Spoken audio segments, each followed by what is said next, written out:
Breaking news. కాంగ్రెస్లో ఇంకా టికెట్ల పంచాయతీ తేలలేదు. పెండింగ్లోనే ఉన్నాయి ఖమ్మం, కరీంనగర్, హైదరాబాద్ సీట్లు. నామినేషన్లు దాఖలు చేయడానికి ఇంకా 48 గంటల సమయం మాత్రమే ఉంది. ఇంకా ఈ 3 లోక్సభ నియోజకవర్గాల విషయంలో కాంగ్రెస్ ఇటు తేల్చుకోలేకపోతుంది. 25వ తేదీ మధ్యాహ్నం 3 గంటల వరకే నామినేషన్లు వేయడానికి సమయం ఉంది. ఖమ్మం టికెట్ కోసం 3 మంత్రులు పోటీ పడుతూ ఉన్నారు. తాజా రేసులో రఘురామరెడ్డి, రాయల నాగేశ్వరరావు కూడా ఇప్పుడు వచ్చారు. ఇప్పటికే మంత్రులు బట్టి విక్రమార్క, పొంగులేటి, ఖర్గేతో భేటీ అయ్యారు. ఖమ్మంతో కరీంనగర్ సీటుకు లింకు ముడిపడి ఉండటంతో ఆ 2 స్థానాల అభ్యర్థుల విషయాన్ని హైకమాండ్ తేల్చడం లేదు. హైకమాండ్ ప్రకటించక ముందే కరీంనగర్లో వెలిచాల నామినేషన్ వేశారు. హైదరాబాద్ ఎంపీ రేసులో సమీర్ వలీవుల్లా నామినేషన్ వేసే అవకాశం కనిపిస్తోంది. సాయంత్రం లేదా రేపు 3 అభ్యర్థులను ప్రకటించే అవకాశం కనిపిస్తోంది. ఖమ్మం, వరంగల్, హైదరాబాద్కి కాంగ్రెస్ అభ్యర్థులను ప్రకటించడానికి భారీ కసరత్తు చేస్తోంది. సుదీర్ఘ కసరత్తు చేస్తోంది. రోజుల తరబడి కసరత్తు చేస్తోంది. సో ఈరోజు 3 లోక్సభ నియోజకవర్గాల అభ్యర్థులను ఖరారు చేసే అవకాశం కనిపిస్తోంది. దీనిపై మరింత సమాచారం మా ప్రతినిధి ఉదయ్తో మాట్లాడదాం. ఉదయ్, ఈరోజు 3 లోక్సభ నియోజకవర్గాలకు అభ్యర్థులను ప్రకటించే అవకాశం ఉందా? ఖమ్మం లోక్సభ సీటు ఎవరికి ఇచ్చే అవకాశం కనిపిస్తోంది? మరో 2 తెరపైకి వస్తున్నట్టుగా కనిపిస్తున్నారు.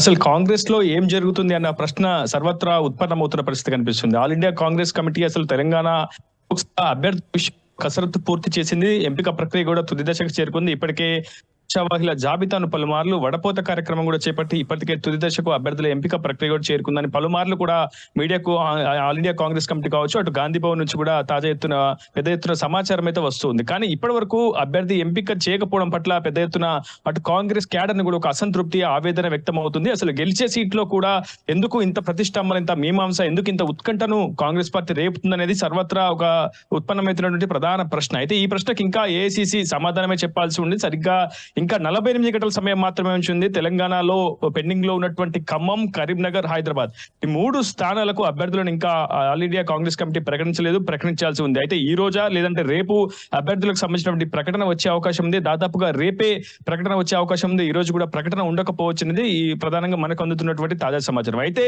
నిన్న కరీంనగర్ కాంగ్రెస్ పార్టీకి సంబంధించినటువంటి అభ్యర్థిగా వెలిశాల రాజేంద్రరావు నామినేషన్ వేయడం ప్రస్తుతం రాష్ట్ర వ్యాప్తంగా చర్చనీయాంశమైంది. అక్కడ మాజీ ఎమ్మెల్యే ప్రవీణ్ రెడ్డి కూడా ఆస్పిరెంట్ గా ఉన్నారు. అక్కడ కూడా అభ్యర్థిత్వాన్ని ఆశిస్తూ ప్రవీణ్ రెడ్డి మొదటి నుంచి కూడా ప్రచారాన్ని కొంత ముమ్మరం చేసే ప్రయత్నం చేశారు. ఇప్పటికే ఆల్ ఇండియా కాంగ్రెస్ కమిటీ నేతలను కూడా పలుమార్లు కలిశారు. సో అక్కడ మంత్రి పొన్నం ప్రభాకర్ సమక్షంలోనే ఇరువురు కలిసి వెలిశాల రాజేంద్రరావుతో కలిసి అటు కాంగ్రెస్ పార్టీ అభ్యర్థిగా నామినేషన్ వేయడం సర్వత్ర చర్చనీయాంశం. అయితే ఇప్పుడు ఖమ్మం కాంగ్రెస్ పార్టీ అభ్యర్థిగా తాజాగా మీకు సమాచారం అందిస్తున్నాను. స్పష్టంగా రామసహాయం సురేందర్ రెడ్డి, మాజీ MP Ramasahayam Surender Reddy, Congress party senior నేత, ఆయన తనయుడు రామసహాయం రఘురామరెడ్డి గత కొద్దిసేపు క్రితం ఆయన తరపున ఆయన అనుచరులు, పొంగులేటి అనుచరులు సంయుక్తంగా జిల్లా కలెక్టర్ రిటర్నింగ్ అధికారి గౌతమ్ కు 2 సెట్ల నామినేషన్ ను అందజేశారు. ఖచ్చితంగా ఖమ్మం కాంగ్రెస్ పార్టీ అభ్యర్థిగా రామసహాయం రఘురామరెడ్డి పోటీ చేయబోతున్నారని దీని ద్వారా మనకి చాలా స్పష్టంగా అర్థమవుతుంది. అయితే అధికారికంగా ఆల్ ఇండియా కాంగ్రెస్ కమిటీ ప్రకటిస్తేనే, బీఫామ్ ఇస్తేనే ఆయన కాంగ్రెస్ పార్టీ అభ్యర్థిగా బరిలో ఉంటారు, లేదంటే ఆయన బరి నుంచి తప్పుకునే అవకాశం కూడా ఉంటుంది. అయితే ఇప్పటి వరకు ఈ అంశానికి సంబంధించి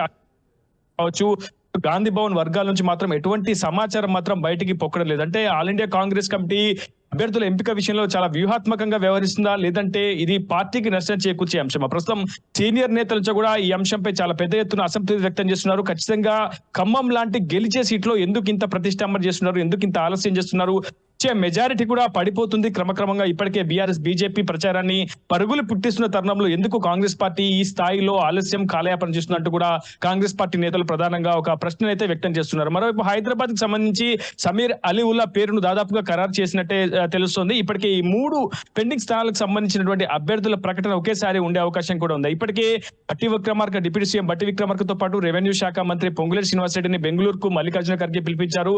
ఇరువురితో విడివిడిగా భేటీ అయ్యారు, ఇరువురితో ఒకేసారి కూడా భేటీ అయ్యారు. ఈ భేటీ సారాంశంలో ఏ అభిప్రాయం వచ్చి నిజంగా ఒక అభిప్రాయానికి వచ్చారా 3 నేతలు, లేదంటే ఏఐసిసి ఏ నిర్ణయం తేల్చి చెప్పబోతుందని మాత్రం ఇంకా తెలియాల్సి ఉంది. అయితే ఇప్పటికైతే మల్లికార్జున ఖర్గే లోక్సభ తెలంగాణ లోక్సభలో పెండింగ్ లో ఉన్నటువంటి అభ్యర్థుల జాబితాకు సంబంధించి ప్రధానంగా ఖమ్మం అభ్యర్థిత్వానికి సంబంధించినటువంటి అంశంపై సుదీర్ఘంగా ఇరువురు నేతలతో చర్చలు జరిపారు. ఆ తర్వాత రాహుల్ కు కూడా ఈ విషయాన్ని చెప్పినట్టు తెలుస్తుంది. రాహుల్ గాంధీ కూడా ఈ దృష్టికి ఈ విషయాన్ని తీసుకెళ్లి ఒక క్లారిటీ ఇచ్చే అవకాశం కూడా ప్రయత్నం కూడా మల్లికార్జున ఖర్గే నుంచి జరిగింది. అయితే జాతీయ అధ్యక్షుడు చెప్పినప్పటికీ ఇరువురు మంత్రులు పట్టు వీడట్లేదు అనే అంశంపై ఇంకా క్లారిటీ అయితే రావాల్సింది. ఎందుకంటే ఒకవైపు డిప్యూటీ సీఎం మల్లు భట్టి విక్రమార్క సతీమణి మల్లు నందిని కోసం విశ్వ ప్రయత్నం చేస్తున్నారు. మరోవైపు తన సోదరుడు ప్రసాద్ రెడ్డి కోసం పొంగులేటి శ్రీనివాస్ రెడ్డి విశ్వ ప్రయత్నం చేస్తున్నారు. ఖచ్చితంగా గడిచిన అసెంబ్లీ ఎన్నికల సమయంలోనే స్వయంగా రాహుల్ గాంధీ ఏఐసీసీ హైకమాండ్ అంతా కూడా తన సోదరుడికి ఖమ్మం పార్లమెంట్ కాంగ్రెస్ పార్టీ అభ్యర్థిత్వం కట్టబెడతామని చెప్పి హామీ ఇచ్చిందనే అంశాన్ని ప్రధానంగా పొంగులేటి పదే ఊటంకిస్తూ ఏఐసీసీ నేతలు ప్రతి ఒక్కరిని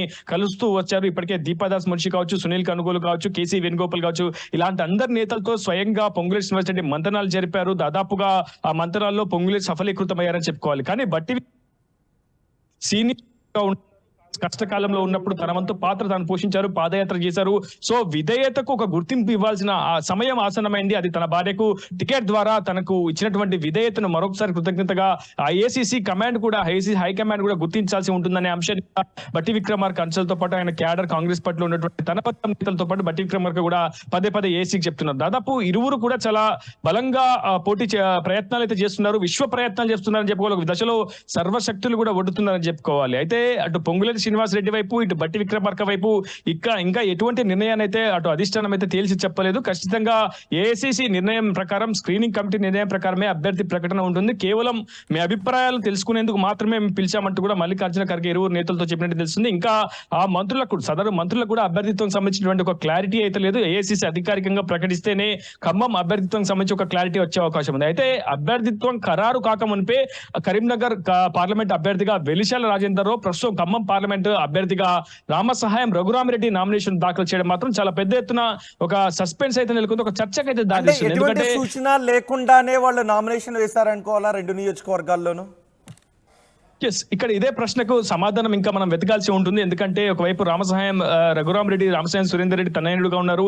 ఢిల్లీ లెవెల్లో వాళ్ళు హై లాబింగ్ చేయగలిగినటువంటి వ్యక్తులు. రామసాయం సురేందర్ రెడ్డి కూడా కాంగ్రెస్ పార్టీలో ఒక సీనియర్ నేతగా చాలా మంచి గుర్తింపు ఉంది. ఎక్కడ కూడా అంటే దాదాపు వరంగల్ కావచ్చు, మహబూబాబాద్ పార్లమెంట్ కావచ్చు, అదేవిధంగా హైదరాబాద్, సికింద్రాబాద్ లాంటి ఏరియాల్లో కావచ్చు, ఖమ్మం ప్రధానంగా ప్రస్తుతం రామసహాయం రఘురామిరెడ్డి, పొంగులేటి శ్రీనివాస్ రెడ్డి కూడా ఇద్దరు వియ్యంకులుగా ఉన్నారు. వీళ్ళంతా కూడా దాదాపు వేరు కుటుంబాలు అయినప్పటికీ వీళ్ళంతా కూడా ఒకటి ఉమ్మడి కుటుంబంగానే ప్రయాణం సాగిస్తున్నారు. ఆ జీవితాలు కూడా అట్లానే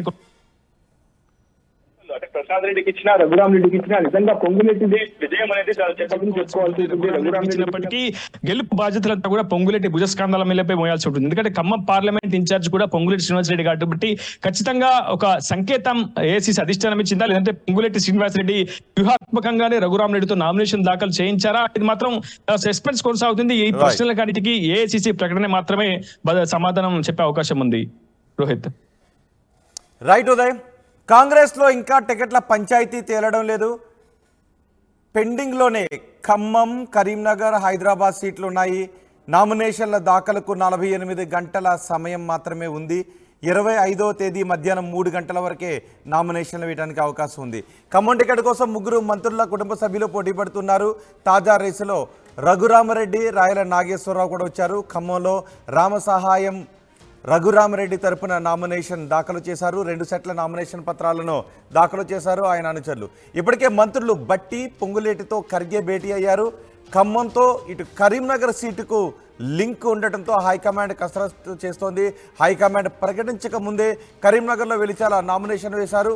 హైదరాబాద్ ఎంపీ రేసులో సమీర్ వల్లివుల్లా ఉన్నారు. సాయంత్రం లేదా రేపు ఈ 3 లోక్సభ నియోజకవర్గాలకు అభ్యర్థులను ప్రకటించే అవకాశం కనిపిస్తోంది.